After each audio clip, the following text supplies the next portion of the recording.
Hi guys, did the Chancellor Kwasi Kwarteng just lie in this interview? Here he was speaking to Laura Kuenssberg about his new mini-budget, the one that he issued on Friday. Now first he went on the attack, saying that the Labour Party wanted to reinstate tax cuts which would harm ordinary working people. When challenged on the fact, and it is a fact, that this elimination of the higher rate of income tax will favour the richest in society, he said it would favour everyone. Have a listen to this. But you've made the choices to give more money back to people at the very top. Is it a good time to be rich in the UK? What I'm focused on is tax cuts across the board, and that's why we brought forward the 1p cut in the basic rate, which I'm not sure what Labour are going to do about that. I think Andy Burnham was suggesting that they would reverse that, which imposes more burdens on ordinary people, and that's why. You just said you wanted to. Well, what about people at the upper end of the scale? Andy Burnham was talking about reimposing the higher rate of tax. There are people on £150,000 a year who are benefiting from a massive tax cut here. People who don't need the money. Focus it across the board. It is absolutely right. The case that the changes you have made, the tax cuts you will bring in, favour overwhelmingly people at the very top. They favour people right across the income scale. How can it favour? This makes nonsense. This is complete and utter nonsense. How can something favour everyone?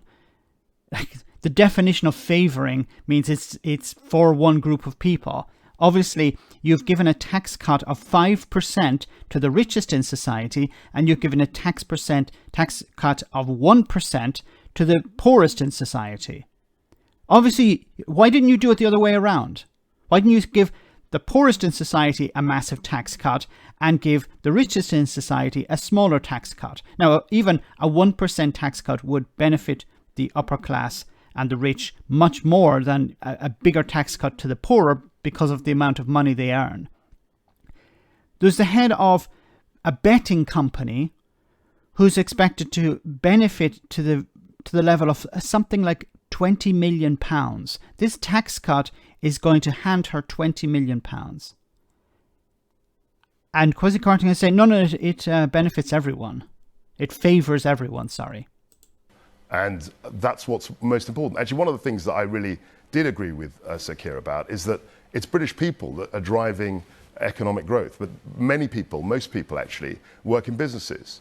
The interests of a small business owner or a small business operator are absolutely aligned with the people who work in those businesses. We need to create jobs.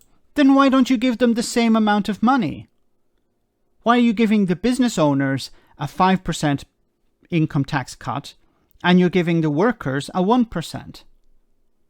Phrase across the board. Only people who earn more than £155,000 will be net beneficiaries of what you set out. That's not true. That's not true. I mean, if we look at the fact that we reversed... Since 2019, if you put what you announced on Friday together with what this government has done since 2019, that is the case. So looking at the Friday statement, we've actually put more money into people's pockets. That's why we've reversed the national insurance increase, which I think was not a good policy, and we've reversed that.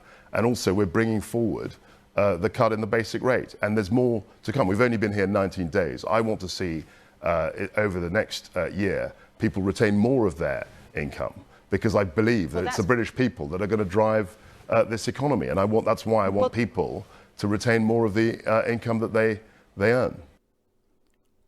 He's acting as if he has just been elected and his government have just been elected as well. The fact that he can sit there and say, yeah, we've only been in power for 12 weeks, or 2 weeks, sorry, 12 days or whatever it was. To say that is absurd. This party has been in power for 12 years. Sorry, I mixed up the 12 days and 12 years.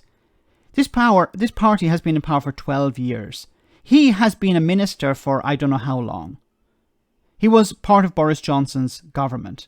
And now he's acting as if, give us a chance, we've just come into power. And notice how he ignored what Laura had said here about if you add what the Tories have been giving to the rich and the upper class since 2019, in real terms, they're the ones benefiting, not ordinary people. Ordinary people are getting poorer. This tax cut is not going to really help ordinary people because they're already struggling to pay bills.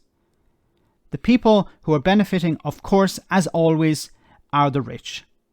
This is the party of the rich for the rich. And he said in another in a newspaper, he was claimed to have said, more is to come. But more is to come for who? For the rich, not for ordinary people. Let me know in the comment section, guys, what you think about all of this. As always, your comments are greatly appreciated. Thanks a lot.